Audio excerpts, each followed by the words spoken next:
Yes, we are live now. Hello friends, this is Imanshi and welcome to Let's Learn। तो पहले तो सभी को हैप्पी न्यू ईयर। ये नए साल की पहली क्लास है यूट्यूब पर। वैसे तो बैचेस में क्लासेस हो रही थी, तो सभी को गुड इवनिंग, नमस्कार, राम राम, सत श्री अकाल, अस्सलाम वालेकुम, what you feel connected with. Start करेंगे maths pedagogy in one shot. हम Hindi pedagogy in one shot कर चुके हैं, English pedagogy in one shot कर चुके हैं, EVS pedagogy in one shot कर चुके हैं, जिसको आपने देखा है, पढ़ा है, समझा है। फ्री नोट्स आप डिस्क्रिप्शन बॉक्स से डाउनलोड कर दीजिएगा। ये वो वाला टाइम है जब 2 शिफ्ट आपकी सीटेट के एग्जाम्स हो चुके हैं, 2 शिफ्ट्स में, यानी 2 दिन पेपर हुए हैं। बाकी अभी भी ऐसे लोग हैं जो जाग रहे हैं और उनको चीजें पढ़नी है अभी भी, है ना। तो एक बार मुझे बताओ, ये सेशन चल पा रहा है, नहीं चल पा रहा है, कोई समस्या, कोई परेशानी कुछ है तो। और अभी भी ये बिल्कुल सही समय है कि आप एक हफ्ते भी ठीक से पढ़ लें तो आपका पेपर क्लियर हो जाएगा, जिन लोगों ने पढ़ाई नहीं की अभी तक भी। तो एक तो ये सेशन है आज, maths pedagogy in one shot.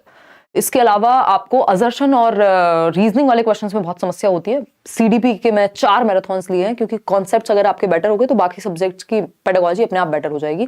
तो वो 8.5 घंटे के सेशंस हैं जो आप देख सकते हैं। अगर सिर्फ एक सेशन देखना है इन वन शॉट, तो आप प्रीवियस एक मैराथन सेशन है जिसको लगभग 10 करोड़ लोग अभी देखने वाले हैं। 10 करोड़ नहीं, 1 करोड़ लोग, 10 मिलियन लोग, मिलियन का भी तो है ना।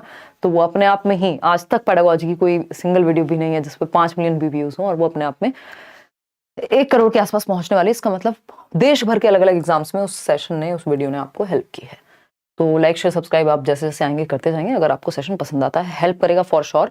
इस हिसाब से डिजाइन किया है कि आप जो लो हैंगिंग फ्रूट्स हम जिनको बोलते हैं कि भाई एकदम जो फल हैं, अगर आपकी हाइट जो है बहुत ज्यादा भी नहीं है और सबसे नीचे आपको वही दिख रहे हैं, तो ऐसे हाथ बस ऊपर ही करना है और नंबर आ जाएंगे। क्यों?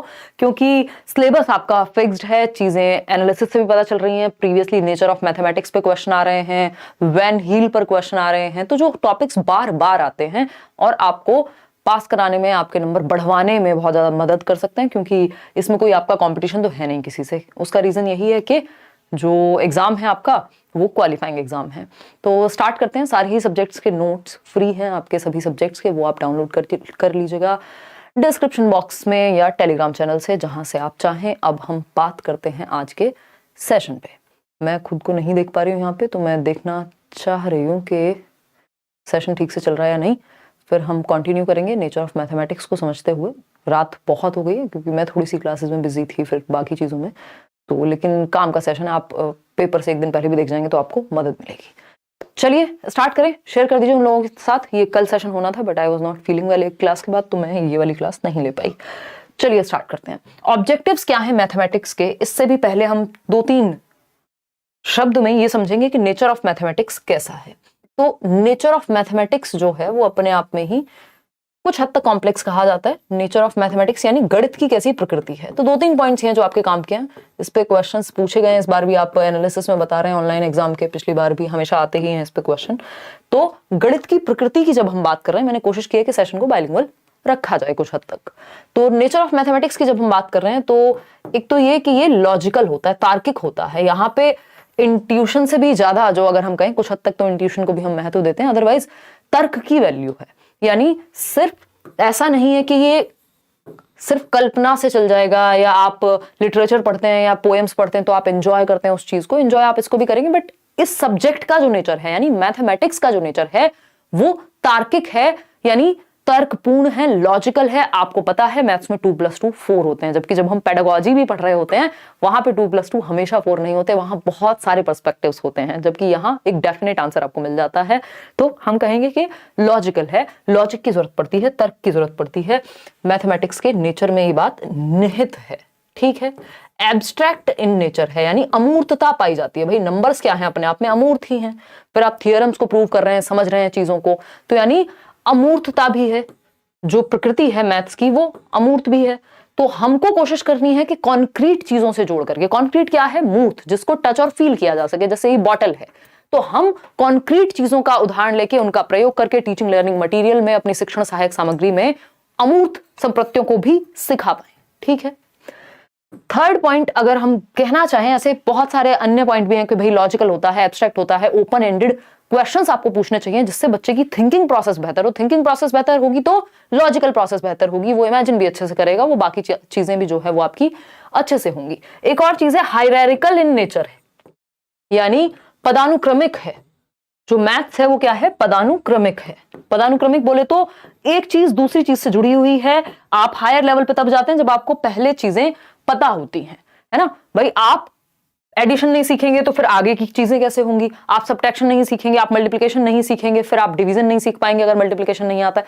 तो इस तरह की चीजें जो हैं जुड़ी हुई हैं आपस में, हायरार्की में है, यानी सिंपल टू कॉम्प्लेक्स तो जाएगा ही। हायरार्की क्या होती है, हमेशा लोअर लेवल से अपर की तरफ जाती है। आपने मैस्लो की हायरार्की पढ़ी है, ठीक।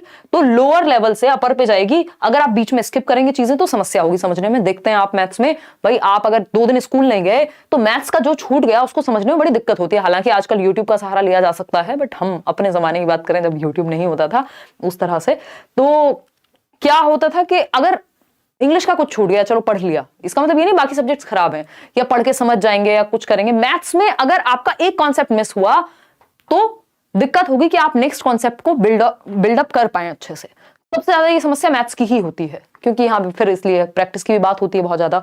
तो हायरार्किकल इन नेचर है, यानी पदानुक्रमक है। और एक चीज भी कही जाती है जो एनसीएफ कहता है आपका, टॉल शेप ऑफ मैथमेटिक्स। इसमें हम अभी आएंगे। टॉल शेप भी कुछ हद तक इसी बात को जस्टिफाई करता है कि जो स्पाइरल है, यानी चीजें आपस में गुथी हुई हैं, वर्तुलाकार हैं। और अगर एक कॉन्सेप्ट, अगर आपको एडिशन ही नहीं आता, मान लीजिए आपको सब्ट्रैक्शन ही नहीं आता, आपको मल्टीप्लिकेशन नहीं आता, अगर आपको कोई इक्वेशन दे दी जाए सॉल्व करने के लिए, आप कैसे करेंगे उसको सॉल्व। तो नए टॉपिक के लिए पुराना टॉपिक आना जरूरी है। यानी टॉल शेप तभी बिल्ड होगी, जैसे हम एक बिल्डिंग बनाते हैं, जब ये वाली नींव जो है आपकी मजबूत हो, तभी आप नेक्स्ट टॉपिक सीख पाते हैं। स्पाइरल करिकुलम जैसी भी एक चीज होती है जो ब्रूनर कहते हैं। तो हमें ये ध्यान रखना है, ये क्या है, लॉजिकल इन नेचर है, एब्स्ट्रैक्ट है, हायरार्किकल है इन नेचर, ठीक। आगे बढ़े, समझते हैं अब इसके ऑब्जेक्टिव्स क्या हैं, गणित क्यों पढ़ा रहे हैं हम। उद्देश्य तो होते हैं हर सब्जेक्ट के, तो ऑब्जेक्टिव्स की जब हम बात कर रहे हैं तो टीचिंग मैथमेटिक्स यानी गणित पढ़ाने के क्या उद्देश्य हैं, फटाफट से समझेंगे। ये सेशन थोड़ा सा शॉर्ट और टू द पॉइंट होने वाला है, क्योंकि पेपर में डायरेक्टली आपको हेल्प करेगा, सिंपल बात, ठीक। Mathematization of the child's thought process, इस बार भी इस पे क्वेश्चन आया, हमेशा आते हैं इस पे क्वेश्चन के एक ऑब्जेक्टिव, एक उद्देश्य क्या है। हम आज भी जो पढ़ रहे हैं इसका उद्देश्य क्या है। आपका पेपर है 9 तारीख को, या जिनके भी आगे आने वाले एग्जाम्स हैं, मैथ्स पेडागोजी पढ़नी है, तो उस पेपर में मदद हो सके, इसलिए हम आज ये पढ़ रहे हैं। तो उद्देश्य क्या है कि सीटेट के एग्जाम के लिए पेडागोजी जहां पे भी पूछी जाती है उसके लिए हम पढ़ रहे हैं। तो ये एक उद्देश्य हो गया, ठीक। तो उसी तरह से मैथ्स पढ़ाने का भी उद्देश्य है। मैथ्स पढ़ाने का उद्देश्य ये नहीं है कि बस टॉपिक्स आ जाएं, चैप्टर्स पता हो बच्चे को। ये एक कथन है जिसको बहुत बार रिपीट किया जाता है, बताइएगा किसका कथन है, मैंने नोट्स में दिया हुआ है। तो और कहा जाता है कि ये जरूरी है कि बच्चे बहुत ज्यादा गणित सीखने की बजाय उनके थॉट का मैथमेटाइजेशन हो जाए, उनकी थॉट में, उनके विचार में गणितीयकरण हो जाए, वो तार्किक ढंग से सोचना सीख जाएं, समझना सीख जाएं, उनके विचार, उनका दिमाग, उनकी थॉट प्रोसेस, चिंतन प्रक्रिया का गणितीकरण होना जरूरी है, बजाय कि हम क्या करें, बहुत ज्यादा गणित सीख लें। बिल्कुल, अब देखो अलग अलग लोग इस पे अलग अलग बात कर रहे हैं। डेविड व्हीलर का कथन है, ठीक, पॉलिया का नहीं है। पॉलिया ने अभी क्या दिया है, अभी इस बार भी पॉलिया से एक क्वेश्चन आया, अभी मैं नेक्स्ट टॉपिक में कराऊंगी। तो mathematisation of the child's thought process, बच्चे की विचार प्रक्रियाओं का गणितीयकरण। Children learn to enjoy mathematics. अब हम हवा नहीं बना दें गणित का, डर ना बिठा दें बच्चे के अंदर, इस तरह से सिखाया जाना चाहिए मैथमेटिक्स कि बच्चे गणित का आनंद ले सकें, एंजॉय कर सकें। इतने सारे टीचिंग लर्निंग मटेरियल्स, इतने सारे मेथड्स, स्टोरीज का आप यूज करें, आसान भाषा में मुश्किल टर्म्स को समझाएं, जो मैथ्स की लैंग्वेज है अपने आप में उसको आप डेली लाइफ से जोड़ दें, ठीक। Making mathematics a part of children's life experience, वही बात जो एनसीएफ भी कहता ही है कि बच्चे के जो वास्तविक जीवन है, जिस दुनिया में वो रहता है, आप उससे जोड़िए ना। किताबों में कुछ और पढ़ रहा है, दुनिया में कुछ और है भाई। वो अगर हम देखें तो गणित कहाँ है, हमारी एवरीडे लाइफ में है, हर जगह पर है। कम्युनिटी रिसोर्स का हमें इस्तेमाल करना चाहिए। और बच्चा एक दुकान से टॉफी भी लेने जाएगा, चॉकलेट भी खाएगा, कुछ भी जो भी वो करता है, मैथ्स वहां इंक्लूडेड है ना। आप उससे कुछ पेन भी ले रहे हैं, उसका कोई खिलौना भी ले रहे हैं, तो वो उसमें भी नंबरों का प्रयोग करता है। तो हमें वास्तविक जीवन से जोड़ना है गणित को, बच्चे के अनुभवों का हिस्सा बना देना है, जो वो लाइफ को एक्सपीरियंस करता है। आप ट्रेवल कर रहे हैं, कोई टिकट खरीदना है, वहां आप मौका दे रहे हैं उसको कि अच्छा बताओ कितने पैसे अब वापस आएंगे, कितने जाएंगे। तो इस तरह की चीजें आप बच्चे के वास्तविक जीवन से जोड़ेंगे। तो ये जरूरी है कि आप गणितीकरण करें बच्चे की विचार का, बच्चे की चिंतन प्रक्रिया का, रेदर कि वो बहुत ज्यादा गणित जानता हो। व्हीलर भी ऐसा कह रहे हैं, और ये ऑब्जेक्टिव भी है। उद्देश्य क्या है कि बच्चे का थॉट प्रोसेस लॉजिकल बने, तार्किक बने, वो नंबर्स पे समझ पाए, जोड़ पाए, उनको दिमाग में जोड़ पाए, मतलब मैथ्स से जीवन को, ठीक। और एंजॉय भी करे मैथ्स को पढ़ते हुए, बोरिंग या बहुत डर ना उसके अंदर पैदा हो जाए। To develop logical thinking among the children, again तार्किक विषय है, हमने पहले ही पढ़ लिया। नेचर क्या है इसका, लॉजिकल है, एब्स्ट्रैक्ट है, ठीक, बहुत ज्यादा कॉन्क्रीट नहीं है, वो हम बनाते हैं उसको कॉन्क्रीट चीजों से जोड़ करके। भाई हम 2 की बात करें तो अपने आप में 2 थोड़ा ना बहुत ज्यादा कॉन्क्रीट है, लेकिन जब हम कहेंगे 2 सेब यानी 2 एप्पल्स 2 चॉकलेट्स, तो वो तुरंत मूर्तता धारण कर लेगा, ठीक है ना, कोई दिक्कत परेशानी दर्द समस्या नहीं होगी यहां तक। 5th पॉइंट है children understand the basic structure of, जिनको मैथ्स में बहुत दिक्कत होती है वो भी ये सेशन देखें, बिल्कुल नॉर्मल भाषा का प्रयोग करते हुए हम आपके 10 नंबर तो कम से कम एंश्योर करा देंगे 15 में से। 15 का ही आती है ना पेडागोजी, ठीक, बहुत ज्यादा फेंकने का मतलब आदत भी नहीं है, नेचर भी नहीं है, आने को आ जाए आपके बहुत ज्यादा अगर आप प्रीवियस ईयर या नोट्स वगैरह भी पढ़ लें, बट एटलीस्ट। तो children understand the basic structure of mathematics, that is arithmetic, algebra, geometry and trigonometry, यानी बच्चे गणित की मूल संरचना, जो बेसिक स्ट्रक्चर है, कैसे गणित बना है, जियोमेट्री है, अर्थमेटिक है, एल्जेब्रा बीज गणित है, ज्यामिति है, इन त्रिकोणमिति है, इन सब के बारे में जान पाए। ये भी एक क्या है हमारा कि बेसिक स्ट्रक्चर कैसे क्रिएट होता है मैथमेटिक्स का, ये भी एक ऑब्जेक्टिव है, ठीक है। इतनी बात हम कह रहे हैं भाई, अभी तो हम नेशनल एजुकेशन पॉलिसी की, न्यू एजुकेशन पॉलिसी की बात कर रहे हैं, तो वो कह रहे हैं भाई एटलीस्ट अर्थमेटिक हो गया या बेसिक समझ तो बच्चे को पता हो, रीडिंग राइटिंग अर्थमेटिक, ये तो बेसिक न्यूमरेसी स्किल्स में उसको आए, जोड़ घटाना जीवन यापन तो वो कर ले, इतना गणित तो जाने। अब जॉर्ज पॉलिया की बात करते हैं, इन्होंने 2 प्रकार के एम्स बनाए हैं, यानी उद्देश्य बनाए किस तरह के गणित को सिखाने के स्कूल्स में, एक नैरो और एक हायर।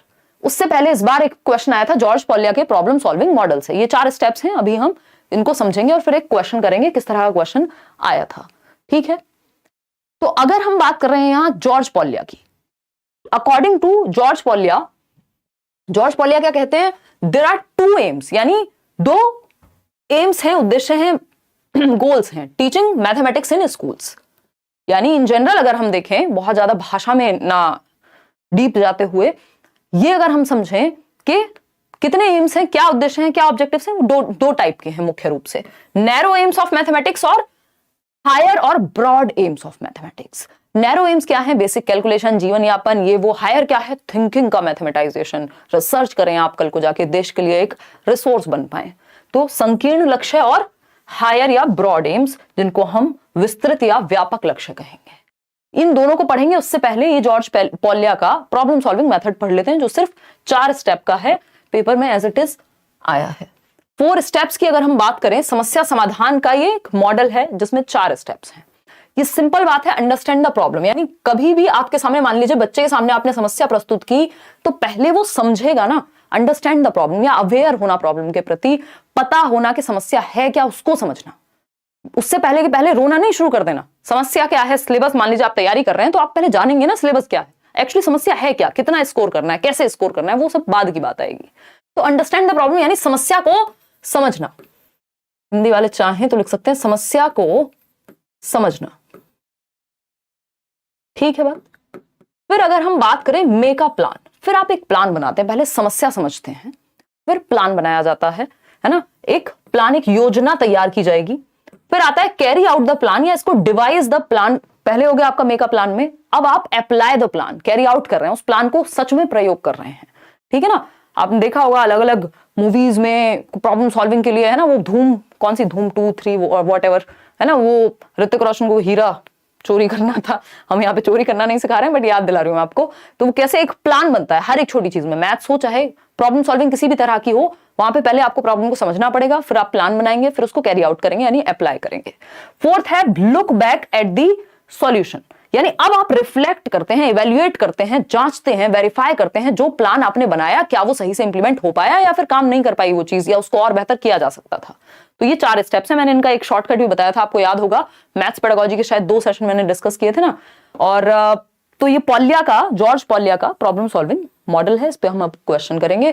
क्या था इसमें, यूडीपीएल आई थिंक मैंने आपको नाम दिया था। यूडीपीएल क्या है, ये 4 स्टेप्स अगर हम जॉर्ज पॉलिया की बात करें कि understanding the problem, device a plan या मेक अ प्लान, फिर आप इंप्लीमेंट करते हैं, कैरी आउट करते हैं प्लान को, और लास्ट में है आप लुक बैक करेंगे या रिफ्लेक्ट करेंगे, क्या सही प्लान बना, क्या सही से इंप्लीमेंट हुआ, क्या इसमें चेंज कर सकते थे, वेरीफाई करते हैं या जज करते हैं बाद में जाकर के लास्ट में।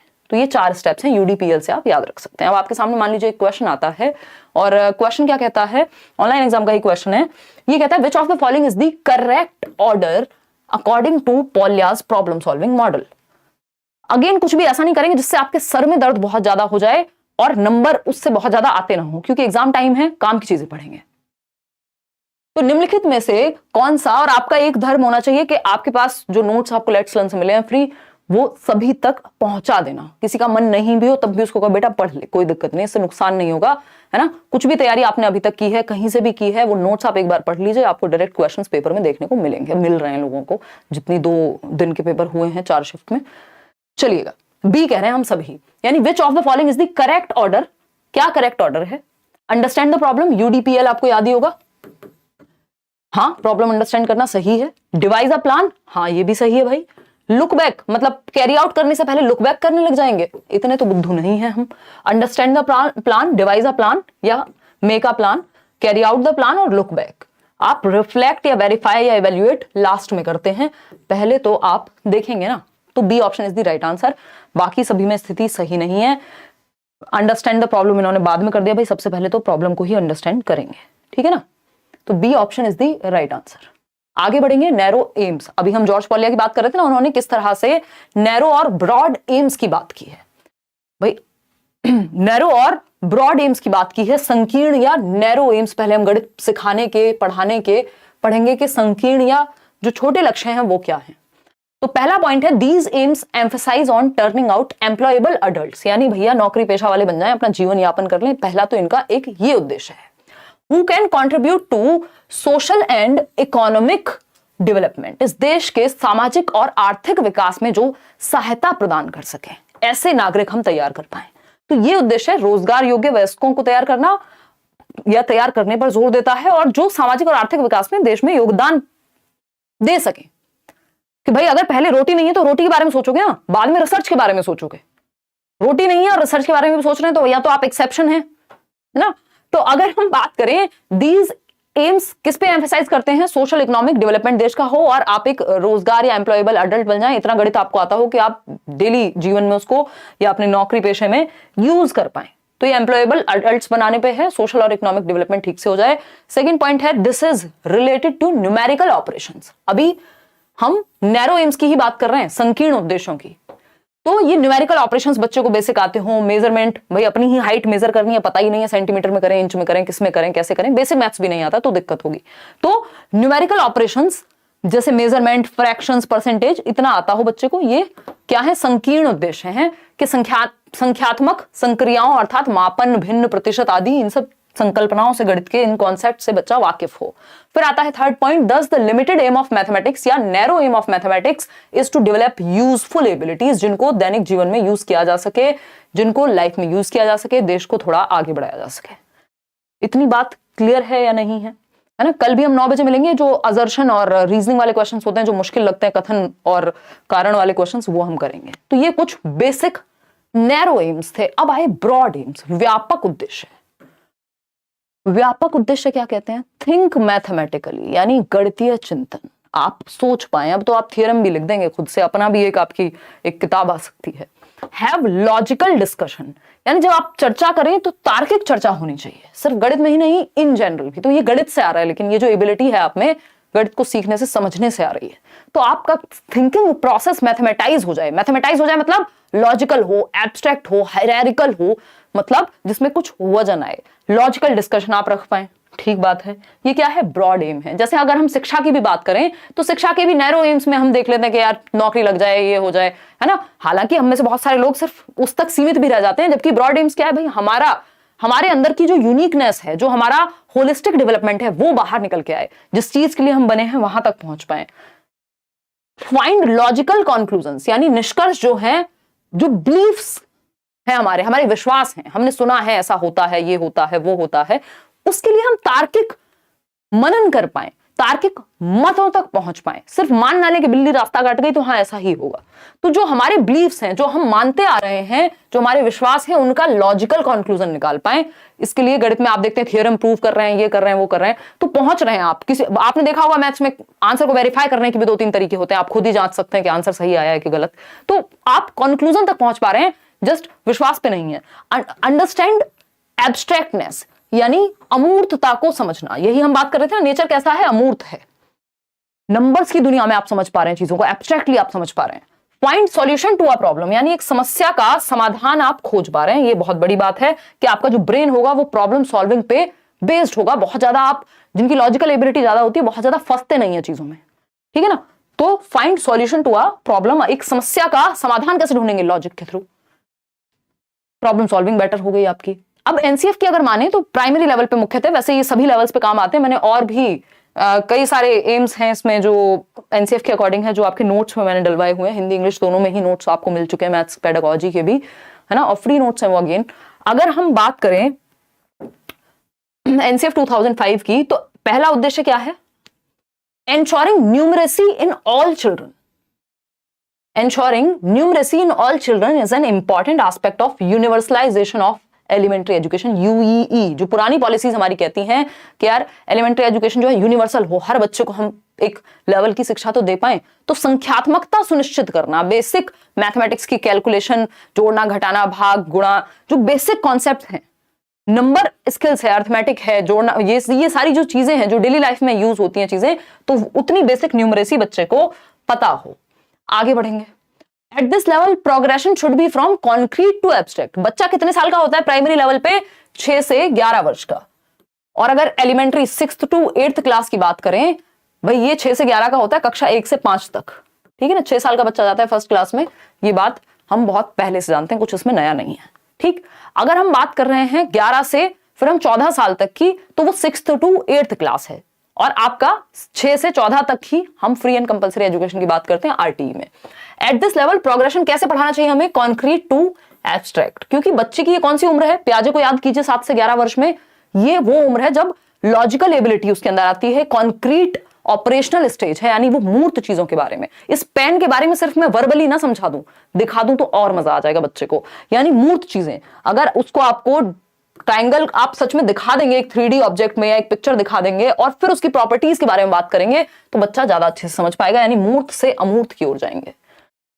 थर्ड पॉइंट क्या है, फटाफट से बताएंगे। थर्ड पॉइंट क्या है, हेलो दी please check online papers of 2021 December by doing your classes Hindi English math pedagogy, we can solve.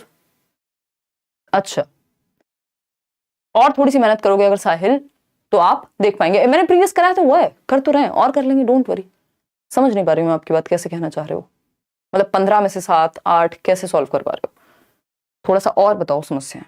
अगर हम बात कर रहे हैं यहाँ पे, encourage non number areas like shapes, special understanding, patterns, measurement and data handling. यानी नॉन नंबर एरियाज, शेप्स को समझ पाए बच्चा, स्पेशल अंडरस्टैंडिंग मतलब जो आकृतियां हैं, जैसे ये बॉटल भी है तो ये कैसे बनी है, क्या शेप यूज हुई है, इन सब पे स्पेशल थिंकिंग भी वो कर पाए। यानी वो इन रिलेशन टू स्पेस और आपकी शेप्स को भी वो समझ पाए, जिसको हम कुछ हद तक ज्योमेट्री की तरफ ले जाते हैं, ठीक है ना।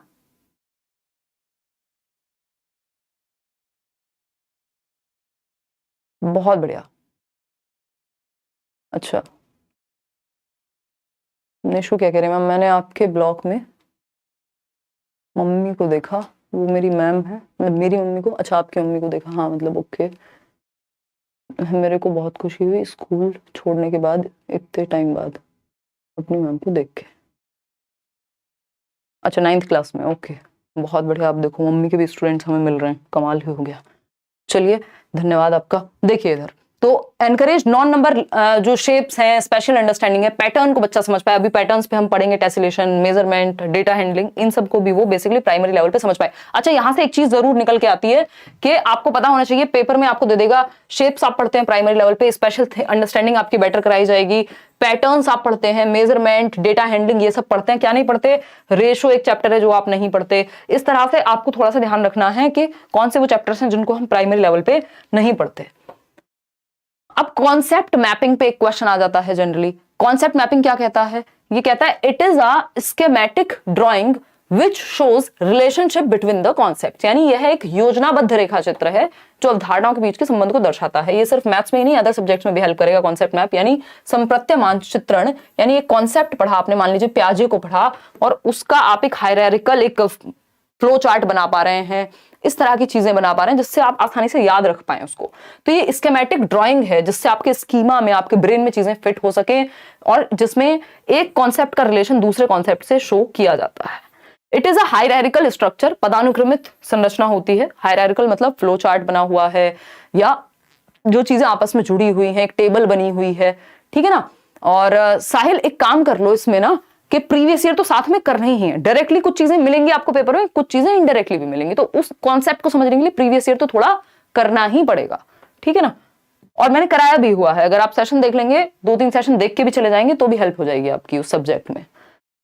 देखिएगा और भी कुछ क्वेश्चंस करा दूंगी। थर्ड पॉइंट देखिएगा, it can be build either by the teacher और लर्नर, या तो ये टीचर के द्वारा बनाया जा सकता है या लर्नर के द्वारा, यानी दोनों बना सकते हैं। भाई आपका टीचर भी आपको कॉन्सेप्ट मैप बनवा सकता है और आप खुद भी, किसी टॉपिक को आपने पढ़ा है तो आपको याद रखना है, अच्छा प्याजे में 4 स्टेजेस थे, अच्छा वो 4 स्टेजेस कौन सी थी, 4 एलिमेंट्स कौन से थे, तो वो कॉन्सेप्ट मैप बन जाएगा जो आप फ्लो चार्ट के रूप में या उसमें अलग अलग शेप या कलर के द्वारा प्रॉपर एक चार्ट जैसा बना सकते हैं। It connects the new concepts with the previous knowledge, जो आप नया सीख रहे हैं उसको आप प्रीवियस नॉलेज से जोड़ते जाते हैं। It is a method which makes learning successful, of course ये कॉम्प्रिहेंशन आपका यानी आपकी समझ जो है वो बेहतर होती है और लर्निंग आपकी ठीक से हो पाती है। अगर आप इसको देखना चाहें तो ये ऐसा दिखता है कुछ। अगर हम कॉन्सेप्ट मैप की बात करें तो हम क्या है, ट्राइंगल के बारे में जान रहे हैं मान लीजिए, तो अब ट्राइंगल को सिखाने के लिए हमने क्या किया, एक कॉन्सेप्ट मैप बनाया। एक तरफ मान लीजिए उसकी डेफिनेशन लिख ली या अपने शब्दों में उसकी डेफिनेशन लिख ली, मान लेते हैं डेफिनेशन भी नहीं लिखी, जस्ट एक रिलेशन बना लिया। एग्जाम्पल क्या है ट्राइंगल का, ये एक एग्जाम्पल है, ठीक, ये भी एक एग्जाम्पल है। एक नॉन एग्जाम्पल लिया, नॉन एग्जाम्पल पता है ना, एग्जाम्पल्स और नॉन एग्जाम्पल्स दोनों ही जरूरी हैं अच्छे से समझने के लिए, आपके सीडीपी में भी क्वेश्चन आता है। नॉन एग्जाम्पल मतलब जो इनडायरेक्टली ये समझा सके हमें कि भाई ट्राइंगल, हमें सर्कल देख के ये पता चल गया कि ये ट्राइंगल तो नहीं होता। जैसे हम बात करते हैं जब हम बर्ड्स की बात कर रहे हैं और हम डॉग का एग्जाम्पल ले, तो वो नॉन एग्जाम्पल हो गया कि बर्ड्स कौन से नहीं होते, वो हमें नॉन एग्जाम्पल से समझ आ गया। तो ये क्या हुआ, एक फ्लो चार्ट हमने बना लिया या हमने कॉन्सेप्ट मैप बना लिया, यानी इस कॉन्सेप्ट से जुड़ी हुई बातें इस चार्ट में रख ली हमने कि डेफिनेशन क्या होती है एग्जैक्टली, फिर मेरे शब्दों में क्या है, इसके कितने एग्जाम्पल हो सकते हैं, राइट एंगल कौन सा है या इक्विलेटरल कौन सा है, तो वो आपने क्या किया, एक फ्लो चार्ट में कॉन्सेप्ट मैप में बना लिया जिससे चीजें याद रहे। जैसे एक और ये आपका कॉन्सेप्ट मैप है शेप्स के बारे में कि 3D शेप्स कौन सी होती हैं, तो आपने यहाँ पे क्यूबॉइड बना लिया, इधर आपने क्यूब बना लिया, है ना। या फिर अगर हम बात कर रहे हैं आपकी सिलेंड्रिकल शेप, तो सिलेंडर के साथ आपने एक शेप भी बना ली, ठीक। अगर हम 2D शेप्स की बात कर रहे हैं तो यहाँ पे 3 साइड्स होती हैं ट्राइंगल की, ये होता है। तो ये प्रॉपर्टीज आपने फ्लो चार्ट या हम कहें concept map basically inter related होता है, सारे टॉपिक्स से आपकी चीजें हायरार्किकल हैं, इजी टू डिफिकल्ट वे में बनाई हैं चीजें आपने। आगे बढ़ते हैं, समझते हैं कहानी है क्या। एक क्वेश्चन इस पे देख लेते हैं। क्वेश्चन है आपका, देखिएगा क्वेश्चन है आपका बहुत बढ़िया, okay, online course about KVS please tell me, कोई तो कह रहा है। उस पे आएंगे यार अभी, है ना, उस पे आएंगे क्या, करियर विल ऐप डाउनलोड कर लीजिए आप और वहां टीचिंग सेक्शन में आपको जाना पड़ेगा। अतः एडमिशन ऑलरेडी है, आप ले सकते हैं, मेहनत दबा के चल रही है, सारे टीचर्स कर रहे हैं, दिन में 7-7 क्लासेस हो रही हैं आपकी, मैं भी जुड़ी हुई हूँ साथ में।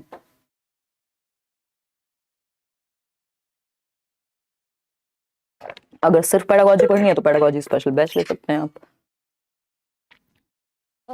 लेकिन दोनों मत ले लीजिएगा गलती से कि आप पेडागोजी स्पेशल भी ले लें और आप कंप्लीट बैच भी ले लें। कंप्लीट का मतलब ही है उसमें पेडागोजी अपने आप शामिल होगी। देखिएगा तो क्वेश्चन क्या है, which one of the following statements is not true about concept maps. Concept map के बारे में क्या सही नहीं है।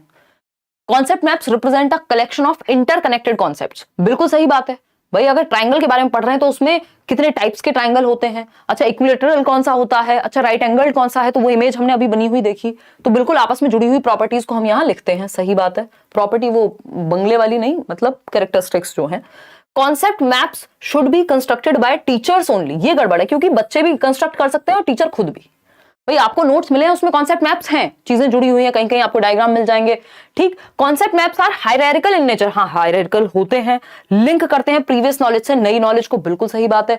लेकिन क्या है, ये सिर्फ टीचर कंस्ट्रक्ट करेंगे, ये गड़बड़ है। तो ये आपको बाकी की 3 बातें भी पता होनी चाहिए, अगली बार ऑप्शन घुमा के दे देगा। एक आपका बहुत ही फेवरेट टॉपिक जिसको वैन हील कहते हैं हम, यहाँ से एक क्वेश्चन आता ही आता है, हर बार आता है, ठीक। इस बार भी आ रहे हैं जो आपके फीडबैक है। एग्जैक्ट क्वेश्चन तो आप लोगों ने शेयर नहीं किया है, मैथ्स में याद रखना मुश्किल होता है, बट आपने बताया है कि भाई ये भी आ रहा है, ठीक। तो अगर हम इसमें देखें तो हमारे 3 लेवल सबसे ज्यादा काम के हैं।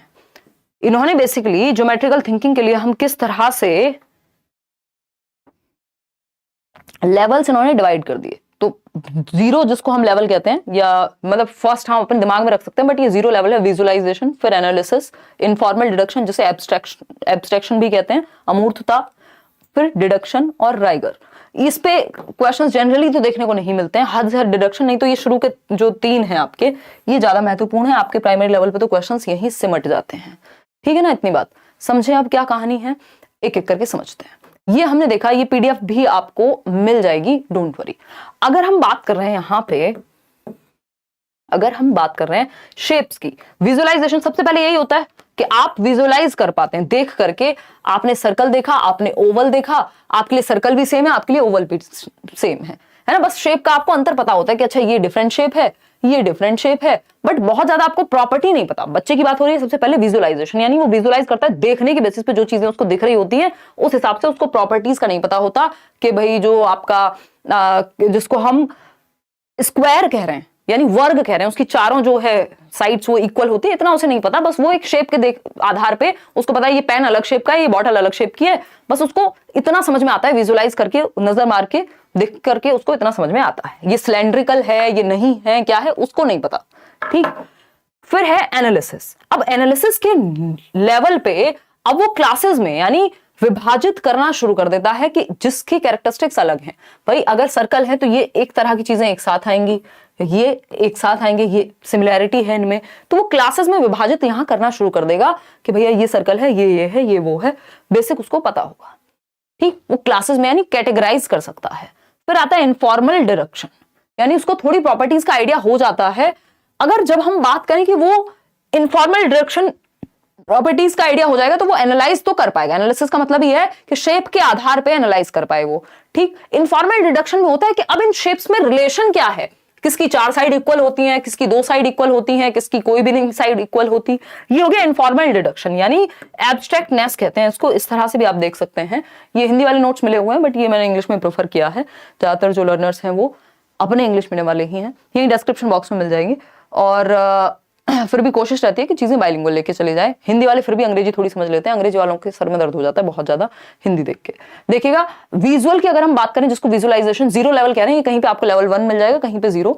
तो विजुअलाइजेशन क्या है, बच्चा डिस्क्राइब कर पाएगा शेप्स को जैसी वो दिखती है उसके बेसिस पे। ठीक, कि एक बड़ा सा गोल एक कुछ था, ऐसा वो बता रहा है, किसी कार्टून में देखा उसने। अब उसको नहीं पता वो ओवल शेप थी कि वो सर्कल था, बस उसको आइडिया है शेप का आधार पे। एनालिसिस में क्या है, अब उसको थोड़ा प्रॉपर्टीज का आइडिया है कि भैया ये सर्कल है, ये ओवल है ना, ये ट्रायंगल है, या फिर अगर हम बात कर रहे हैं ये स्क्वायर है, तो शेप्स का उसको आइडिया रहता है। प्रॉपर्टीज का बेसिक जो नॉलेज है वो एनालिसिस के लेवल पे उसके दिमाग में आ जाती है। एब्स्ट्रैक्टनेस में वो इस प्रॉपर्टी में क्या रिलेशन है, इसमें क्या अंतर है, ये सब समझ पाएगा। एब्स्ट्रैक्टनेस पे क्या कर पाएगा, रिकॉग्नाइज कर पाएगा कि प्रॉपर्टीज का, जो प्रॉपर्टीज हैं अलग अलग शेप की, उनके बीच में क्या रिलेशनशिप है और कैसे उनको लॉजिकली उन शेप्स से जोड़ना है उन प्रॉपर्टीज को, या प्रॉपर्टीज के आधार पे चीजें अलग होती हैं, ये वो समझ पाएगा एब्स्ट्रैक्टनेस पे। डिडक्शन हमारे इतने कुछ काम का है नहीं, बट यहां पे लॉजिकल रीजनिंग आ जाती है जिससे वो थ्योरम को प्रूव कर पाता है। डिडक्शन का मतलब ही है कि आप एक नियम को ढूंढ पा रहे हैं, नियम से आगे बढ़ रहे हैं। राइगर हमारे काम का नहीं है। अब समझते हैं फटाफट से। एक क्वेश्चन है, बहुत ज्यादा मुश्किल नहीं है, आसान सा क्वेश्चन है, रिपीट हुआ है, हो सकता है, देखिएगा। According to Van Heel, at which level of geometric thinking can children assess the properties of a collection of shapes together? यानी assess the properties. ज्यामितीय सोच के या चिंतन के स्तर पर जिन्होंने ज्योमेट्रिकल थिंकिंग की, तो ये लेवल्स दिए ना वैन हील ने, एक साथ आकृतियों के संग्रहों के गुणों के बारे में यानी प्रॉपर्टी के बारे में बता पाएगा। अब बच्चा असेस कर पाएगा, और सिर्फ ना सिर्फ बता पाएगा, असेस कर पाएगा, आकलन कर पाएगा, आकलन कर पाएगा। श्रद्धा क्या कह रही, मैम मैंने आपके सारे नोट्स पढ़े हैं, मेरी एग्जाम 17 जनवरी को है, बस यही पूछना था क्या सिर्फ ऑनलाइन प्रीवियस ईयर के 10 शिफ्ट कर लें तो इनफ हो जाएगा? श्रद्धा मोर देन इनफ हो जाएगा। अगर नोट्स पढ़ने के बाद किसी को समस्या हो रही है, इसका मतलब प्रीवियस ईयर साथ में नहीं लगाए हैं। ऑनलाइन वाले 10-15 सेट जितने कर सकते हो, सिर्फ ऑनलाइन वाले, और कोई मॉक टेस्ट नहीं, कुछ नहीं, वो आप अच्छे से कर लो, उनको एनालाइज कर लो, जो भी चीज नहीं मिले, अलग लैंग्वेज अलग तरीके से पूछी गई है, बस दैट्स इट। तो वो तो करने हैं ऑनलाइन वाले सेट, और कुछ क्वेश्चंस मैं भी करा दूंगी। देखिएगा डी ऑप्शन कह रहे हैं, यानी असेस कर पा रहे हैं आप, आकलन कर पा रहे हैं प्रॉपर्टी के आधार पे। तो ये विजुअलाइजेशन है। विजुअलाइजेशन तो बस बच्चा शेप देख लेता है, उसको आधार समझ नहीं आ रहा। इनफॉर्मल डिडक्शन में तो रिलेशनशिप क्या है उस पर भी पहुंच जाएगा। यहाँ पे सिर्फ आकलन करना है, यानी एनालाइज करना है प्रॉपर्टी के बेसिस पे, उसको पता होता है अंतर प्रॉपर्टी के बीच में जो रिलेशन है कि ये दोनों प्रॉपर्टीज कैसे अलग हैं, इनकी इन शेप्स की प्रॉपर्टीज कैसे अलग हैं, ये वो रिलेशनशिप को एनालाइज करना सीख जाएगा, असेस कर पाएगा प्रॉपर्टी के आधार पे। एक और क्वेश्चन है छोटू सा, ये कहता है आइडेंटिफाई अ डिजायरेबल प्रैक्टिस, यानी जो काम होना चाहिए पॉजिटिव बात ज्योमेट्री पढ़ाने के लिए प्राइमरी लेवल पे, ज्यामिति पढ़ाने के लिए शेप्स की जिसमें बात हो रही है, किस चीज का प्रयोग करना चाहिए। बहुत टू द पॉइंट सेशन रखने वाले हैं, फटाफट से अगर आपका मन है ये जवाब दे सकते हैं, नहीं तो इस सेशन के बाद पीडीएफ मिलेगा, आप प्रैक्टिस भी कर सकते हैं। तो geometry at primary level should be limited to recognition of simple basic shapes. Basic shapes तक ही सीमित रहनी चाहिए प्राइमरी लेवल पे ज्योमेट्री, या teacher should begin by giving clear definitions of simple shapes. पहले डेफिनेशन ही पेश कर दो बच्चे के सामने, इनको तो हम अवॉइड करते हैं। Children should be given ample opportunities, आपको सिंपल याद रखना है पेडागोजी में, जहां बच्चा ज्यादा एक्टिव है वो ऑप्शन बेहतर है। Children should be given ample opportunities to develop an intuitive understanding of space, यानी वो जो स्पेस है, शेप है, इन सब के बीच के लिए उसको एक सहज मौका मिलना चाहिए, ऐसी अपॉर्चुनिटीज, ऐसे अवसर मिलने चाहिए ताकि इन सब के बारे में वो सहजता से बता सके कि अच्छा मेरे घर में ये वाली मैंने एक बॉटल देखी थी, उसकी शेप भी ऐसी ही थी मैम, अच्छा वो भी फिर इस ही एक प्रकार में आएगी, अच्छा वो सिलेंड्रिकल रही होगी। तो उसको अपॉर्चुनिटीज दी जाए, जहां बच्चा सबसे ज्यादा एक्टिव है वो बेस्ट ऑप्शन है। इन सब में रियल में एक्टिव नहीं है, यहां पे अपॉर्चुनिटी मिली है, सबसे ज्यादा एक्टिव सी ऑप्शन में है। चलिए आगे बढ़ते हैं, सिमेट्री की बात कर लेते हैं, इस पे भी कुछ क्वेश्चंस आते हैं हर साल। सिमेट्री की अगर हम बात करें, इसको सममिति कह देते हैं। सिमेट्री क्या है? The quality of being made up of exactly similar parts facing each other और अराउंड एन एक्सिस, यानी एक एक्स एक्सिस और वाई एक्सिस पता ही है आपको, एक्सिस के अराउंड बिल्कुल अगर दो पार्ट में कट कर दे किसी चीज को तो एकदम सेम निकले, है ना। जैसे ये फोन तो नहीं दिख रहा मुझे सिमेट्रिकल, बट कोई और चीज शायद आपको नजर आ रही होगी, ये पेन ही है मान लीजिए, तो इसको अगर बीच से कट किया जाए तो सिमेट्रिकल है, दोनों साइड बिल्कुल एक जैसी दिखेंगी, ठीक है।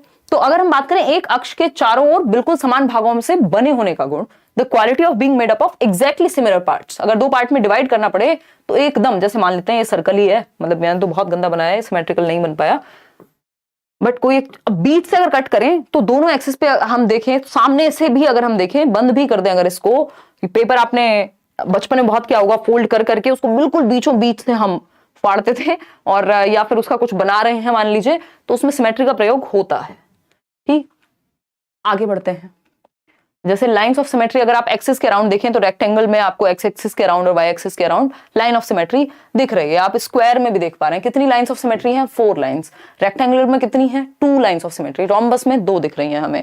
ठीक, काइट पतंग उड़ाई होगी, पतंगबाज होंगे यहाँ पे कई लोग, 1 लाइन ऑफ सिमेट्री, क्योंकि अगर आप ऐसे कट करेंगे तो पंगे हो जाएंगे, मतलब हर एक काइट में नहीं, इस शेप की काइट की बात हो रही है। आइसोसेल्स ट्रेपेजॉइड में क्या होगा, 1 लाइन ऑफ सिमेट्री है सिर्फ। तो इसी तरह से खैर इतनी आपके प्राइमरी लेवल पे बहुत ज्यादा पंगे आपसे नहीं लेते हैं। ये तो नहीं पूछता है कि कितनी लाइन ऑफ सिमेट्री है, बट ये जस्ट एक आइडिया के लिए है कि लाइन ऑफ सिमेट्री, जैसे आप ट्राइंगल में देख पा रहे हैं तो 3 लाइंस ऑफ सिमेट्री पाई जा रही हैं। ये आपके लेटर्स में भी अलग अलग चीजों में आपको फ्री मिल जाएगा, किस में सिमेट्री है किस में नहीं है। आते हैं टेसिलेशन पे। ये बेसिकली ऑप्शन में एलिमिनेट करने के लिए जनरली पूछा जाता है, बहुत अपने आप में अलग से नहीं पूछा जाता सिमेट्री, लेकिन ऑप्शंस में जरूर मिलता है आपको।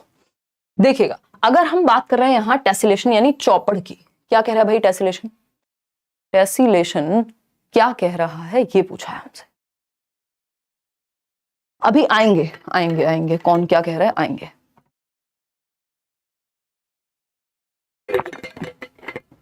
बहुत बड़ा सेशन नहीं है, बिल्कुल जो बहुत जरूरी चीजें हैं बार बार रिपीट होती हैं उन्हीं चीजों को हम डिस्कस कर रहे हैं। देखिएगा, a tessellation is created when a shape is repeated over and over again covering a plane without any gaps और ओवरलैप्स।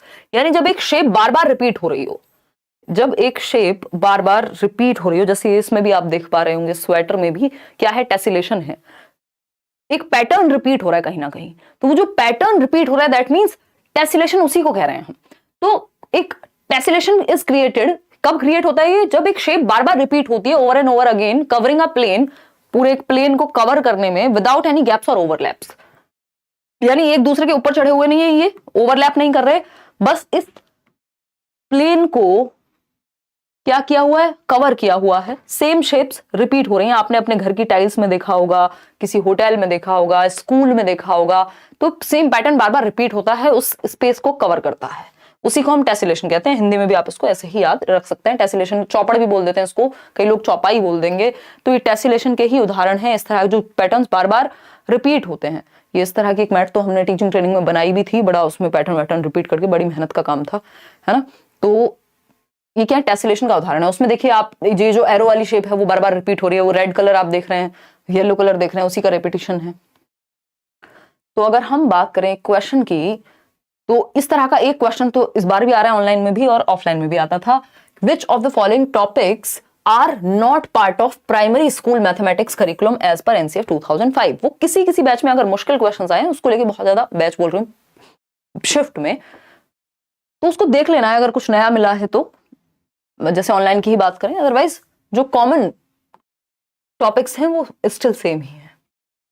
कौन सा एक पार्ट नहीं है प्राइमरी मैथमेटिक्स के करिकुलम का। अब जो लोग स्कूल वगैरह में पढ़ाते हैं, ट्यूशन में पढ़ाते हैं, उनको तो आइडिया होना चाहिए, लेकिन हमने क्योंकि अभी पढ़ा है, टेसिलेशन बिल्कुल पार्ट है। देखो ज्योमेट्रिकल थिंकिंग से रिलेटेड जो शेप्स के ऊपर चीजें हैं वो सब तो हैं, अभी हम पढ़ तो रहे थे। तो टेसिलेशन है, सिमेट्री है, पैटर्न्स है, एक और हम कुछ पढ़ रहे थे, लेकिन रेशो, प्रपोर्शन, इस तरह के चैप्टर नहीं है। तो आपको इनके अराउंड जो दिखे कि यार ये कुछ डिफरेंट लग रहा है, जो इस लेवल पे नहीं पढ़ाया जाना चाहिए, तो एक ऑप्शन, एक क्वेश्चन ऐसा जरूर देता है जिसमें नॉट वाला एक चांस होगा, और बाकी की तीनों ऐसी चीजें होंगी जिनसे आप अवगत होंगे, आपने पढ़ी होंगी प्रीवियसली भी या आज आप जान रहे हैं। इंडक्टिव और डिडक्टिव रीजनिंग पे एक क्वेश्चन जनरली फेंक देता है आपके सामने। इंडक्टिव आप जानते हैं आगमनात्मक, निगमनात्मक है डिडक्टिव। इंडक्टिव से या डिडक्टिव से शुरू करते हैं। मान लीजिए deductive reasoning is the process of reaching conclusions based on previously known facts, यानी जो पहले से आप फैक्ट्स जानते हैं। फैक्ट्स प्रीवियसली नोन क्या है, रूल हो सकते हैं। तो रूल से आप एग्जाम्पल की ओर जाते हैं, यानी नियम से उदाहरण की ओर। मतलब आपको नियम पता है कि x प्लस वाई या a प्लस बी का होल स्क्वायर ये होता है। अब एग्जांपल्स आप इसके बहुत सारे क्वेश्चंस ट्राई कर सकते हैं। तो आप डिडक्टिव मेथड का प्रयोग कर रहे हैं जब आप एक फॉर्मूला से क्वेश्चंस प्रैक्टिस कर रहे हैं, तो जो तथ्य पहले से ज्ञात हैं उनका प्रयोग कर रहे हैं आप निष्कर्ष तक पहुंचने के लिए। अब आते हैं इंडक्टिव पे। तो inductive reasoning is the process of arriving at a conclusion. ये जस्ट ऑपोजिट है कि आप एक निष्कर्ष पे पहुंचते हैं, वहां आपके पास निष्कर्ष है, उसके बेसिस पे आप कहीं जा रहे हैं। तो यहां आप निष्कर्ष पे पहुंचते हैं कि आपको पता है अच्छा यार जो मिर्च होती है वो हरे रंग की होती है, हरे रंग की होती है, हरे रंग की होती है। तो आपने 4 हरे रंग की मिर्च देखी, 5वें पे आपने कह दिया, नियम बन गया, मिर्च जो है वो हरे रंग की ही होगी। हालांकि जब आप अगली बार रेड देखेंगे तो वो चीज चैलेंज भी हो सकती है। तो इंडक्टिव रीजनिंग में क्या होता है, एग्जाम्पल टू रूल जाते हैं, वहां रूल टू एग्जाम्पल, यानी उदाहरण से बहुत सारे उदाहरण देखते हैं आप, फिर उस चीज को नियम बना देते हैं कि ये चीज ऐसे ही होती होगी। तो एग्जाम्पल टू रूल जाते हैं आगमनात्मक तर्क में। इतनी बात क्लियर है। जैसे फॉर एग्जाम्पल हम गणित में तो देख ही रहे थे, जैसे a प्लस बी का होल स्क्वायर डायरेक्टली आपको ना बता के वो बना कैसे, वो पूरी प्रोसेस बताई जाए और अंत में फॉर्मूला पे आए, तो ये क्या हो जाएगा, इंडक्टिव मेथड हो जाएगा। अभी एक क्वेश्चन उन्होंने पूछा था, पुराना क्वेश्चन है बट बहुत प्यारा क्वेश्चन है, इससे बहुत आसानी से समझ में आ जाती हैं चीजें। अभी पहले हम देख लेते हैं इनमें दोनों में प्रोसेस कौन सी है। कि जैसे वो क्वेश्चन इस तरह का था, शायद मैंने इंक्लूड भी किया होगा। जैसे मान लेते हैं आपके सामने राइट एंगल, आपको पाइथागोरस थ्योरम समझानी है, लेकिन टीचर ने क्या किया, 4 शीट दे दी पेपर की, अलग अलग ट्रायंगल दे दिए उसमें, है ना, 4 शीट्स दी, अलग अलग बच्चों को दे दी और कहा कि अच्छा इनमें देखो कि कॉमन चीजें कौन सी हैं, प्रॉपर्टीज में कॉमन क्या है। बहुत ही गंदा ट्रायंगल बनाया मैंने, तो वो देख के अपने आप समझेगा कि हाँ यार एक चीज है जो इनमें रिलेशंस क्या है। तो पहले एग्जांपल्स प्रस्तुत किए, बाद में नियम बताया जाएगा। तो ये इंडक्टिव मेथड है, सिंपल क्वेश्चंस इस पे पूछे गए हैं। इट फॉलोज द मैक्सिम्स, अभी हम किसकी बात कर रहे हैं, इंडक्टिव की ही बात कर रहे हैं, कि पर्टिकुलर टू जनरल जाता है, यानी concrete to abstract, known to unknown, ज्ञात से अज्ञात। जो आपको पता है वो स्पेसिफिक, वो विशिष्ट है, और जहां तक आप पहुंच रहे हैं वो अज्ञात है, ठीक है ना। तो आप नियम आपके लिए अज्ञात होता है शुरुआत में, उदाहरण को आप जानते हैं कि ये हरा रंग मैं जानता हूं इस मिर्च के बारे में, तो ये क्या है, ये ज्ञात है। अज्ञात क्या है, नियम पे पहुंचना, कि अंगूर खट्टे ही होते हैं, वो फिर आप बहुत सारे अंगूर खा के देखेंगे तभी इस बात पे पहुंचेंगे। अगर हम देखें स्टेप्स क्या है इंडक्टिव मेथड में, यानी आगमन विधि में, आगमन का मतलब ये आप एक आगमन किस पे हुआ, आपका एक रूल पे पहुंचते हैं आप एग्जाम्पल से। पहले साइट एग्जाम्पल्स यानी उदाहरण उद्धृत करते हैं, कुछ उदाहरण पेश होते हैं, अच्छा ये हमारे पास उदाहरण है। ड्रॉ कॉन्क्लूजन्स मेथड्स की तरह यूज किया जाता है इनको हर एक सब्जेक्ट में। ड्रॉ कॉन्क्लूजन्स ऑब्जर्विंग एग्जाम्पल्स, बहुत सारे उदाहरण को ऑब्जर्व करने के बाद, अवलोकन करने के बाद आप एक निष्कर्ष पे पहुंचते हैं, फिर एक कॉन्सेप्ट बनाते हैं इस निष्कर्ष से, और फिर उस कॉन्सेप्ट को प्रूव करने की कोशिश करते हैं अलग अलग एग्जाम्पल से। तो ये स्टेप्स होते हैं आपके, इतना जनरली पूछता नहीं, बस आपको बेसिक्स पता होने चाहिए। जैसे डिडक्टिव मेथड में क्या है कि आपको जो आपके पास रूल है, मेथड है कि a प्लस बी का whole square a square plus B square plus 2ab, तो ये जो रूल्स हैं आपके सामने ये दिए जाते हैं पहले, और उसको आप फिर एग्जाम्पल से अटेस्ट करते हो। कितने भी क्वेश्चन आप सॉल्व करोगे वो चीज प्रूव होती है।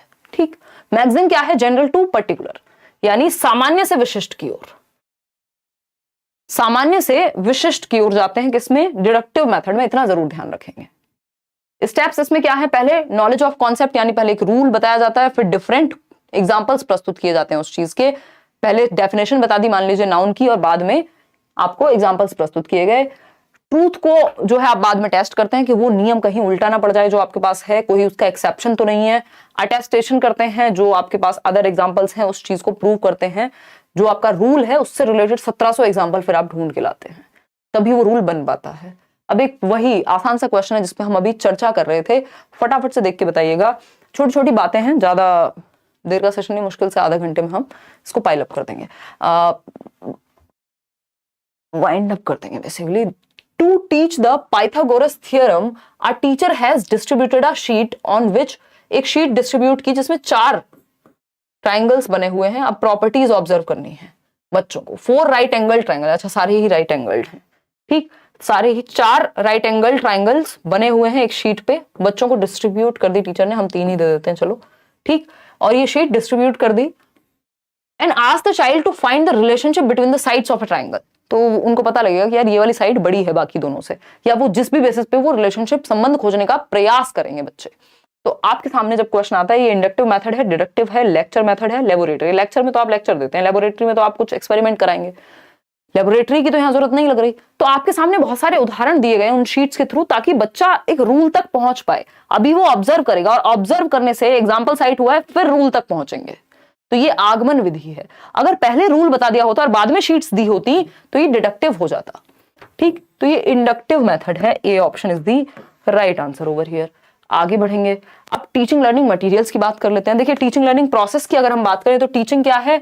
जहां पे आप बेसिकली इंस्ट्रक्ट करते हैं और नॉलेज को बिल्ड करने का मौका देते हैं। कंस्ट्रक्टिविज्म की माने तो रचना करने देते हैं। बच्चा ज्ञान की संरचना करता है, रचना करता है एक्टिवली, सक्रिय रूप से।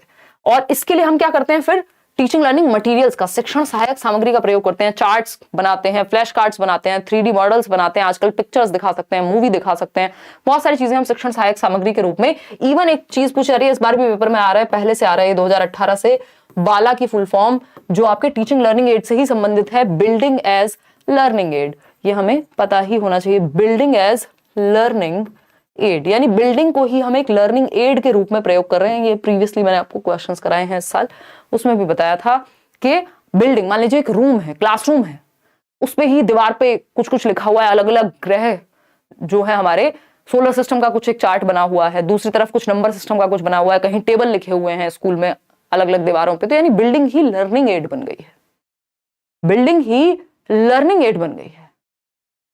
आराम से हो जाएगा, मीनाक्षी इवन ज्यादा ही आएंगे।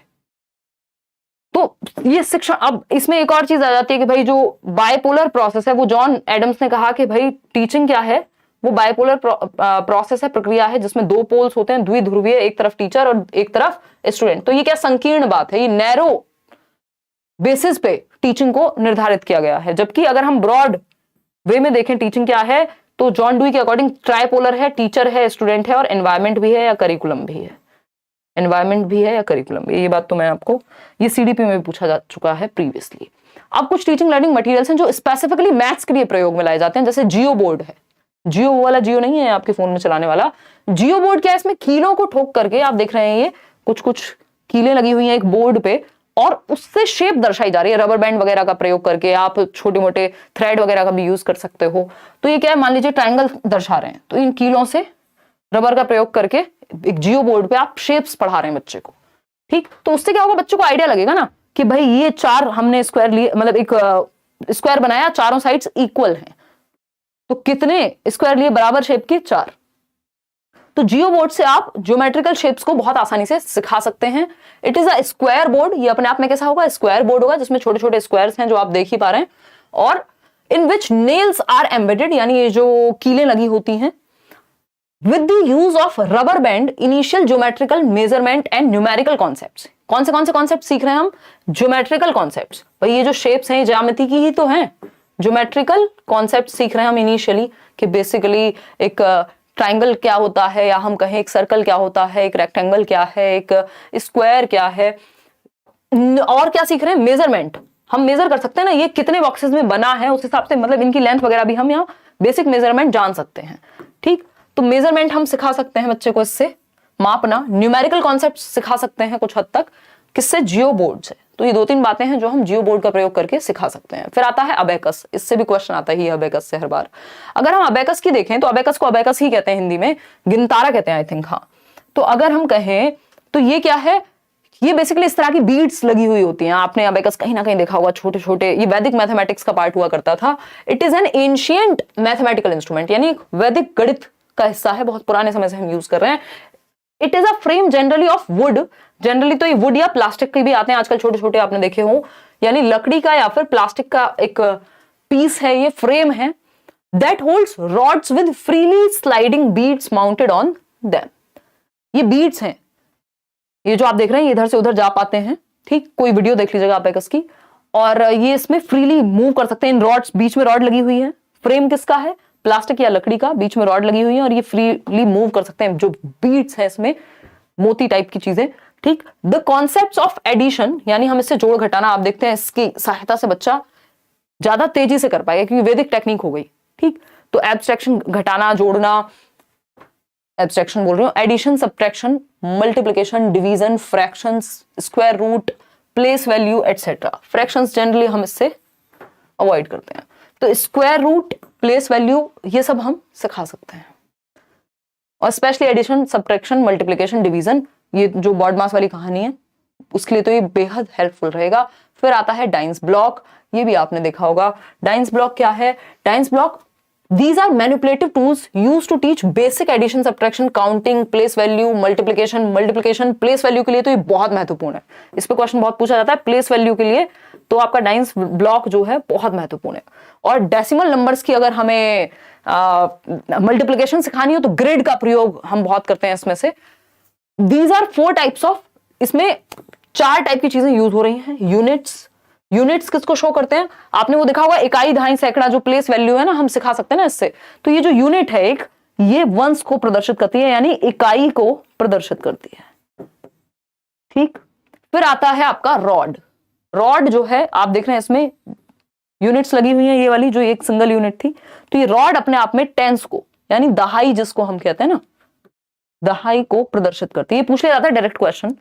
फ्लैट्स जो है, अब ये फ्लैट बनाया हुआ है इन्होंने, ये फ्लैट्स हंड्रेड्स का को रिप्रेजेंट करते हैं, यानी सैकड़ा जिसको हम कहते थे, if I am not wrong, Hindi में।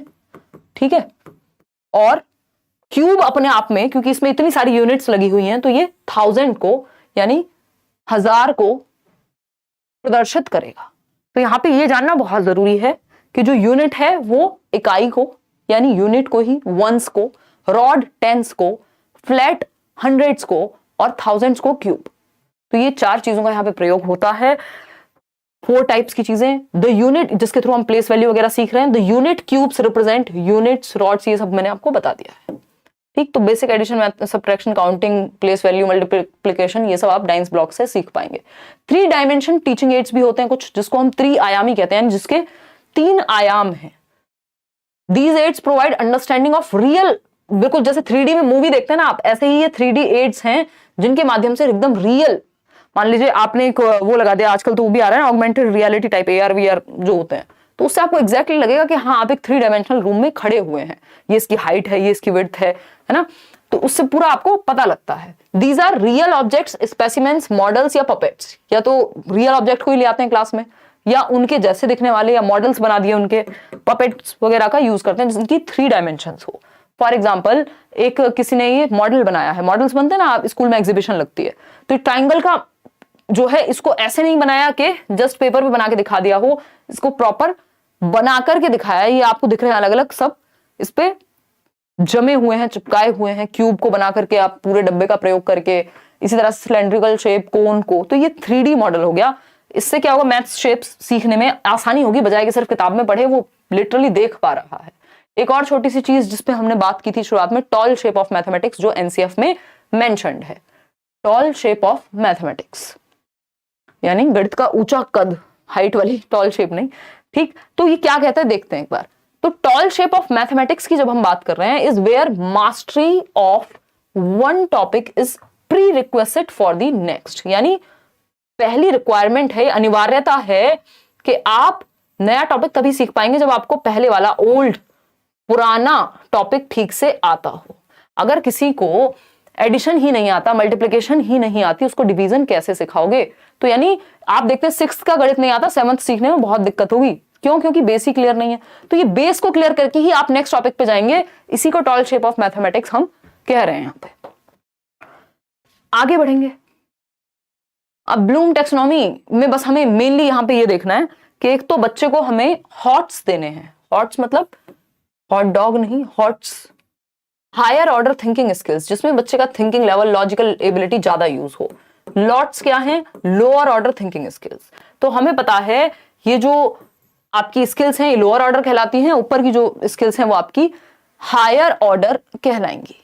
ठीक, ब्लूम्स टैक्सोनॉमी पे अलग से वीडियो बनाई हुई है, इसमें अलग से दोबारा नहीं पढ़ने वाले हैं, उसको आप अलग से भी जाके देख सकते हैं। एक क्वेश्चन आप देख सकते हैं मैथमेटिक्स के नेचर पे। अब कुछ क्वेश्चंस ही आई थिंक, मुझे लग रहा है ये अंत हो चुका है आज के सेशन का। जो बहुत ही मुख्य बातें थी, जो बिल्कुल जरूरी बात थी, जो पेपर से आप 2 दिन पहले ही पढ़ के जाओगे, वही बातें हमने डिस्कस की हैं। नोट्स में भी आपको वही चीजें मिली हैं। देखिएगा, आगे बढ़े।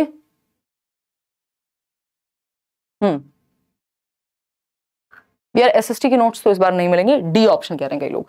तो which one of the following is not true. अगर सेशन आपको पसंद आया हो तो आप लाइक शेयर कर सकते हैं और नोट्स जरूर शेयर कर देने हैं, किसी का भला हो जाएगा पेपर से पहले, क्योंकि साल भर में सीटेट आता है। तो अगर अब ये तो बिल्कुल नहीं है कि नोट्स ही आपका पेपर दे आएंगे, पेपर तो आप स्वयं ही देंगे अगर थोड़ी सी प्रैक्टिस साथ में कर लेंगे उनके। तो which one of the following is not true about the nature of concepts in mathematics, यानी गणित में जो अवधारणाएं होती हैं वो कैसी होती हैं, जो कॉन्सेप्ट्स हैं वो कैसे होते हैं। एब्स्ट्रैक्ट होते हैं, हाँ होते हैं। हायरार्किकल होते हैं, हाँ होते हैं। लॉजिकल होते हैं, हाँ होते हैं। तर्कसंगत होते हैं। कॉन्क्रीट इन नेचर, कॉन्क्रीट तो हम बनाते हैं, उनको पढ़ाते ऐसे हैं कि कॉन्क्रीट से एब्स्ट्रैक्ट ले जाएं, हम अमूर्त की तरफ ले जाएं। तो डी ऑप्शन। आगे बढ़ेंगे। नेक्स्ट क्वेश्चन है आपके, क्वेश्चंस भी मैंने आपके नोट्स में डलवाए हुए हैं, नए वाले भी डलवाए हुए हैं, ऑनलाइन वाले भी। अभी तो हम ये वो क्वेश्चंस कर रहे हैं जो बहुत रिपीट होते हैं। The mathematics used by illiterate shopkeeper, इसको कम्युनिटी रिसोर्स बोलते हैं। अशिक्षित दुकानदार के द्वारा प्रयोग किए जाने वाले गणित का प्रयोग करेंगे या नहीं। शुरुआत में बात की थी ना, लाइफ से जोड़ना है बच्चे की, तो कैसे जोड़ेंगे। Is not useful in the mathematics classroom, यानी गणित की कक्षा में उपयोगी नहीं होता। जो अशिक्षित दुकानदार है, जिसने कभी शिक्षा नहीं ली स्कूल में आके, लेकिन वो गणित तो प्रयोग कर ही रहा है ना दुकान पे। Is very useful in solving all mathematical problems, भाई सारी प्रॉब्लम्स थोड़ी ना सॉल्व हो जाएंगी, कुछ कॉन्सेप्ट्स क्लियर हो जाएंगे। Has ambiguity and very low level of correctness in it, आपसे ज्यादा बढ़िया कैलकुलेशन हो सकती है, कई तो टीचर्स से अच्छी कैलकुलेशन हो जाएगी।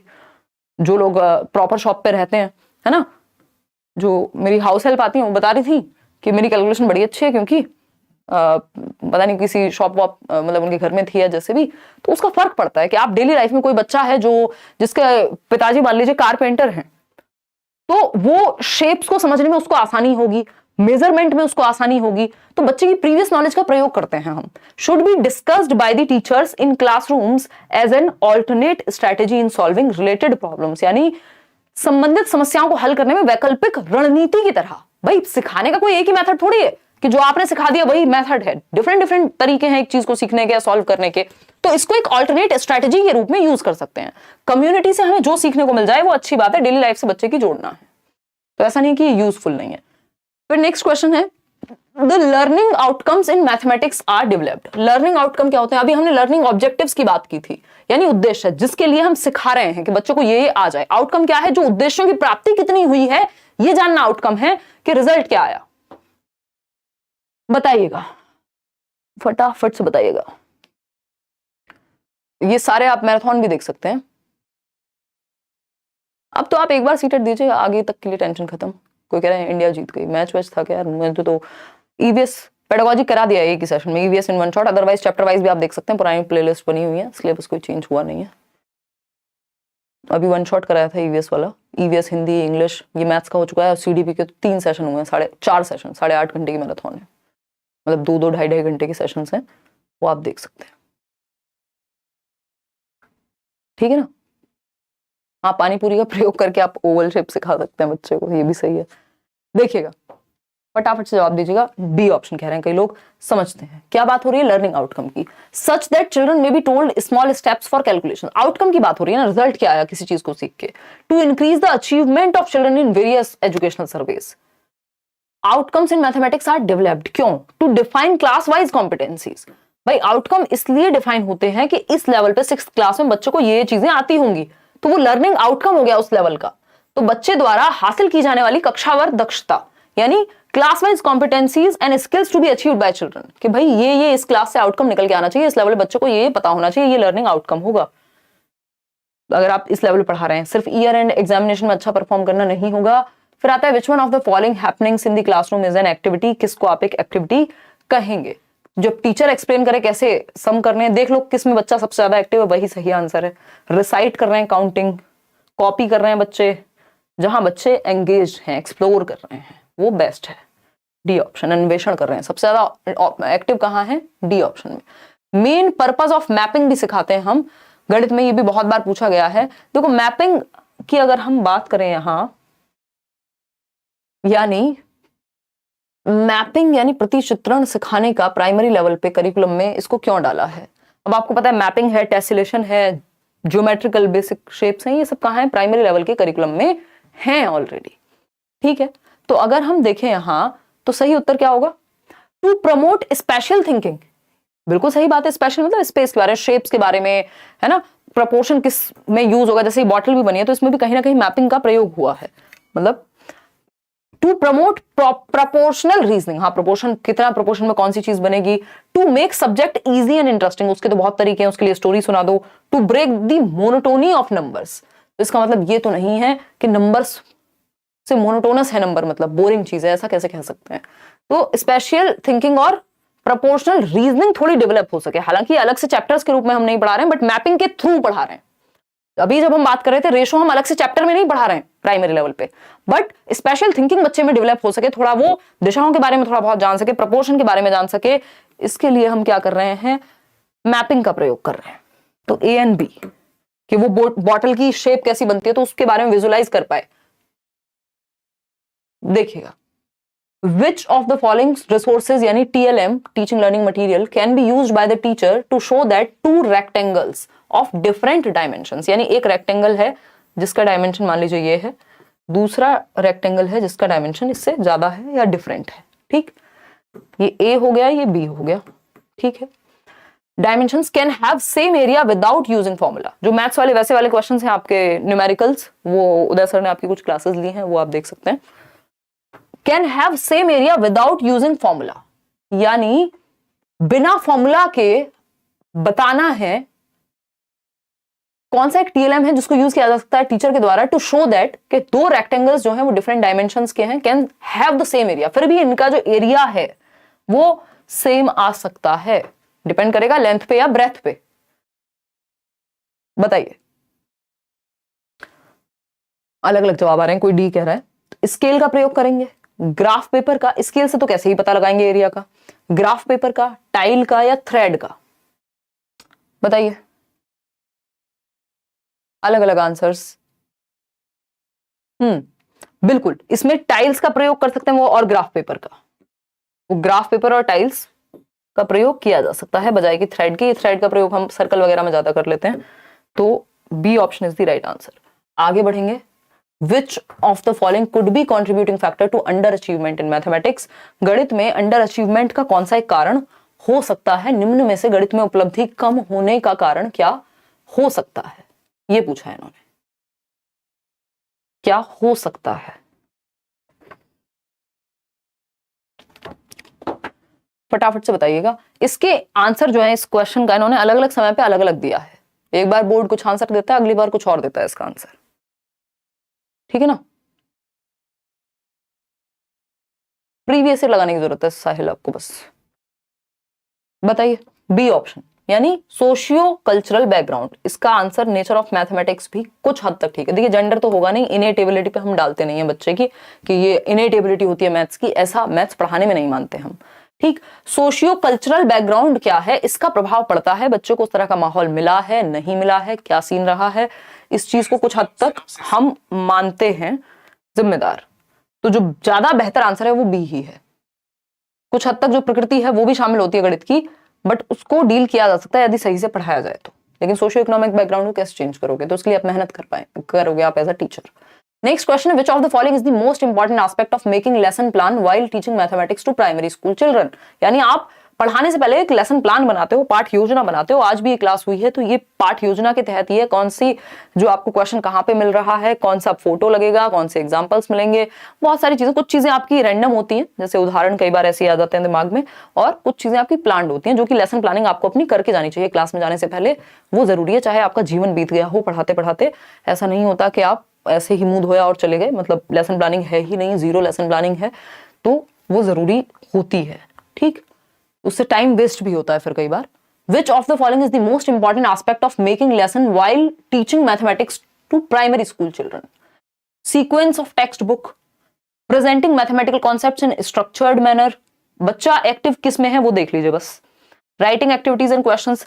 सिर्फ एक्टिविटी लिखने से अच्छा ये नहीं है कि सीधा सीधा अपॉर्चुनिटी प्रोवाइड करा दो बच्चा जहां पे कॉन्सेप्ट्स को कंस्ट्रक्ट कर सके, अपनी रियल लाइफ में ऑब्जर्व करके वो संकल्पनाओं का निर्माण करके उन तक पहुंच सके। तो सी ऑप्शन में वो ज्यादा एक्टिव है बाकी किसी ऑप्शन के। और आपको बच्चे को एक्टिव ही बनाना है, इसलिए तो लेसन प्लान आप लेके जा रहे हैं ना, कि आप बेहतर वे में सिखा पाएंगे। अब है, which of the following is not be considered a feature of a constructivist mathematics classroom? Constructivist यानी रचनावादी, जहां मीनिंग मेकिंग होगी, अर्थ निर्माण होगा, बच्चा एक्टिव रहेगा, एक्सप्लोर करेगा, एंगेज रहेगा। प्याजे, वाइगोस्की, इन सबको याद कर लीजिए। तो देख लीजिए बच्चा जहां एक्टिव है वहीं कंस्ट्रक्शन हो रही है। और कंस्ट्रक्टिविस्ट जो स्कूल ऑफ थॉट है, यानी जो रचनावाद है, कंस्ट्रक्टिविज्म पे ही एनसीएफ बेस्ड है, और हमारी आज की भी ज्यादातर पॉलिसीज कंस्ट्रक्टिविज्म को मानती हैं। ठीक, तो बताइए बच्चा कहाँ एक्टिव है? The role of language and dialogue in learning mathematics is given due to attention. The teacher acknowledges the students may construct multiple understandings. हाँ, यहाँ पे बच्चे एक्टिव होंगे। ऑब्जेक्टिव टेस्ट, कनेक्शंस, इन सब से बेहतर है बच्चे एक्टिव हैं यहाँ, तो वो नॉलेज को कंस्ट्रक्ट कर लेंगे। तो B option is the right answer. एक दो क्वेश्चन और हैं आपके, फिर आपकी छुट्टी। Which of the following statements is in agreement with the constructivist view of mathematics? यानी रचनावाद को कौन बढ़ावा देगा? जहां बच्चा एक्टिव होगा। सिंपल, सरल, सुंदर, सस्ता, टिकाऊ आंसर। ठीक है ना? बहुत बढ़िया लगता है कि आप लोग बिल्कुल इतनी रात को भी, क्योंकि समय का थोड़ा सा मेरे साथ दिक्कत रहती है, इतना समय हो चुका है, समय मतलब सालों से हम लोग जुड़े हुए हैं, और क्लासेस और कभी कुछ, कभी इवेंट है, कुछ है, तो थोड़ा सा लेट वेट हो जाता है। वैसे भी मेरा टाइम 9 बजे ही रहता है पहले से ही, बट अब और लेट हो जाता है एट टाइम्स। रचनावादी दृष्टिकोण से की जा सकती है, बट आप इतनी संख्या में जुड़े रहते हैं, सीख पाते हैं रात को इतनी ठंड में, है ना? 5 डिग्री था सुबह दिल्ली में टेम्परेचर, 2 दिनों से ठंड बढ़ गई है आपकी, अभी भी 9 डिग्री टेम्परेचर है। चलिएगा, खैर ये तो ये भी बता देती बेचारी, देखिएगा। उसके on account of inability to understand the, हाँ तो ये तो एकोमोडेशन हो गया ना विश्वकर्मा, ये तो सिंपल है। Creation of a new scheme on account of liability inability to understand the environment with the existing scheme is known as accommodation. 200%, कोई दिक्कत ही नहीं है इसमें।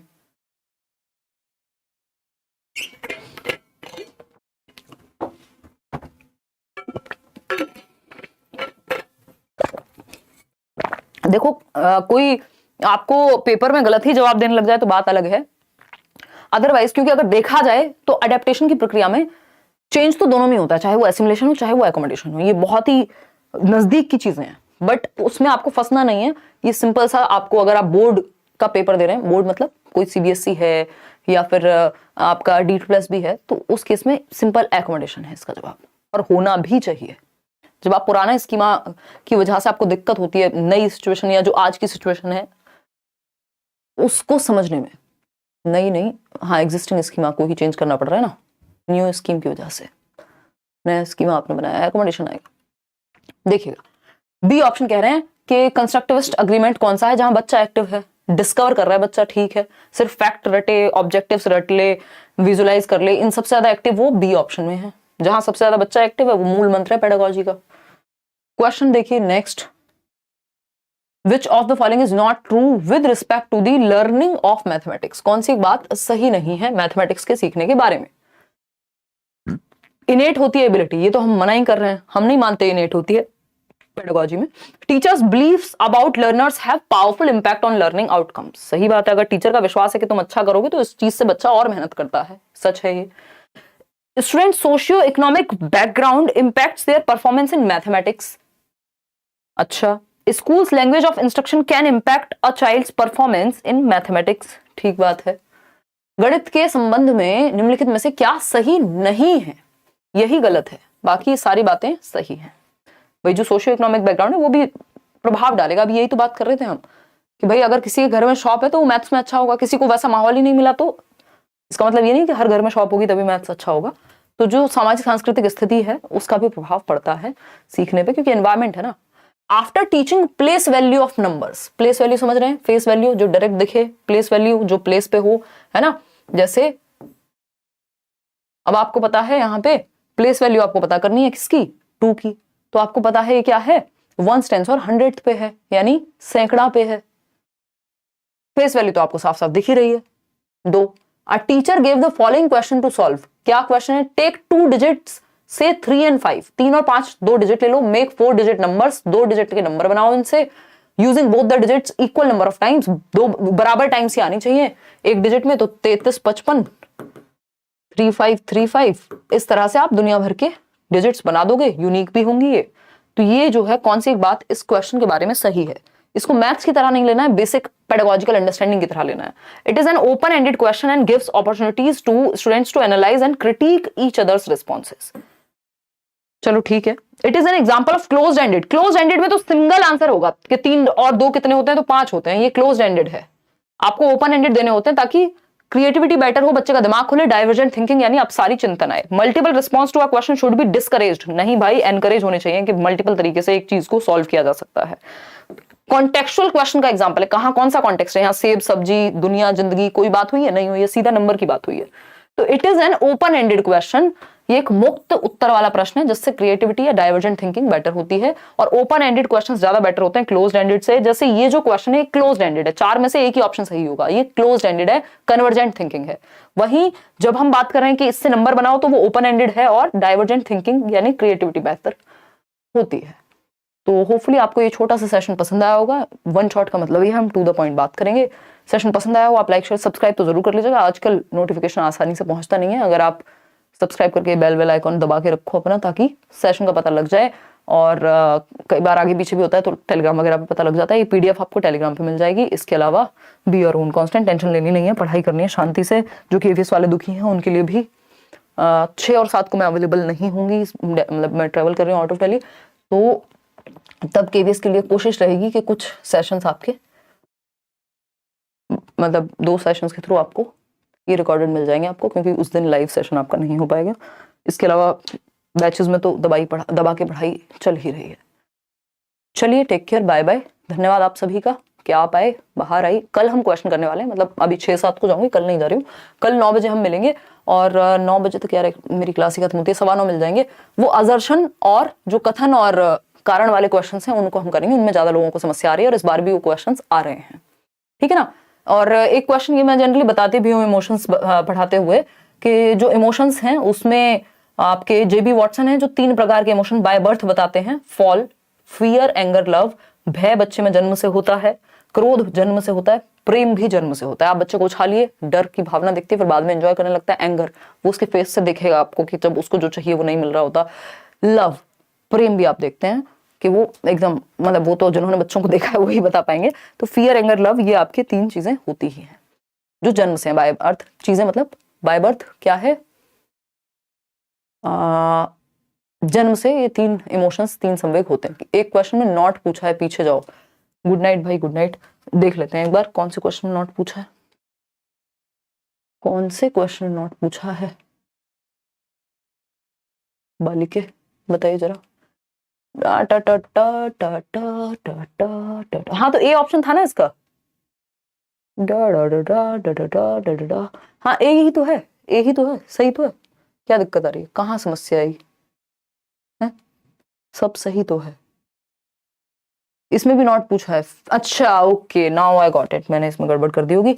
नॉट अ कंस्ट्रक्टिविस्ट थॉट, ऐसा होता है। बहुत अच्छा, कितनी अच्छी बालिका हैं आप। Not be a considered a feature of constructivist mathematics classroom. Role of language ठीक है, बच्चा एक्टिव है, एक्नॉलेज स्टूडेंट्स में कंस्ट्रक्ट ठीक है, objective types are used, primary means of assessment ये तो गड़बड़ है, connections between mathematics and other curricular areas चलो ये भी ठीक है। हाँ तो इसमें जो ज्यादा एक्टिव रहा होगा हमने उसको पकड़ लिया होगा, बाकी भी बच्चे को पैसिव नहीं कर रहे हैं, तो इसका जो सही आंसर है वो सी होगा क्योंकि नॉट पूछा है। तो क्योंकि हम तो बेस्ट आंसर चूज कर लेते हैं जब नॉट नहीं पूछा होता, लेकिन इसमें वो फिलॉसफी काम नहीं करेगी, तो सी ऑप्शन के सिर्फ ऑब्जेक्टिव टाइप का प्रयोग करें तो वो क्लोज एंडेड हो जाएगा। Objective type question close ended होते हैं जबकि हमें ओपन एंडेड का प्रयोग करना होता है। आज के लिए इतना ही, शुक्रिया, धन्यवाद। कल मिलेंगे 9:15 पे और हम कुछ क्वेश्चंस को सॉल्व करेंगे। कुछ क्वेश्चंस की प्रैक्टिस मैं कराऊंगी जितने में हूँ, और फिर तो एनालिसिस करेंगे पेपर का जितने में हूँ, मतलब धरती पे नहीं, अभी 6 और 7 को ट्रैवल करना है उससे पहले, है ना। चलिए टेक केयर, बाय बाय। और कोई आपकी डिमांड हो, कुछ आपको लगता है कि अभी हमें ये करना चाहिए, वो आप कॉमेंट्स में बता दीजिएगा, करेंगे, ठीक है। चलिए bye, good night, thank you so much, happy new year. आप सभी खुश रहें, समस्याओं से लड़ने की क्षमता आपके अंदर पैदा हो जीवन में, क्योंकि समस्याएं ना आए ये तो पॉसिबल नहीं है, फिर तो जीवन ही नहीं है, है ना। कि प्रॉब्लम्स ही ना हो लाइफ में तो ये तो संभव नहीं है, चाहे आप कुछ भी बन जाइए। तो वो क्षमता आपके अंदर विकसित हो कि आप जीवन में बेहतर बन पाए, मैच्योर हों, प्रॉब्लम से सीखें और एंजॉय भी कर पाएं जीवन को, है ना। इस साल आप, अगर जो लोग सच में डिजर्व करते हैं, बहुत मेहनत कर रहे हैं, उनको अपना गोल मिले, एक ही नहीं वैकेंसीज कई सारी देखने को मिलेंगी, तो मेहनत उस चीज़ पे रहे हमारी। अपनी तरफ से हम लोग भी बेस्ट करने की कोशिश करते हैं एज टीचर्स, और आप भी। चलिए टेक केयर, बाय बाय।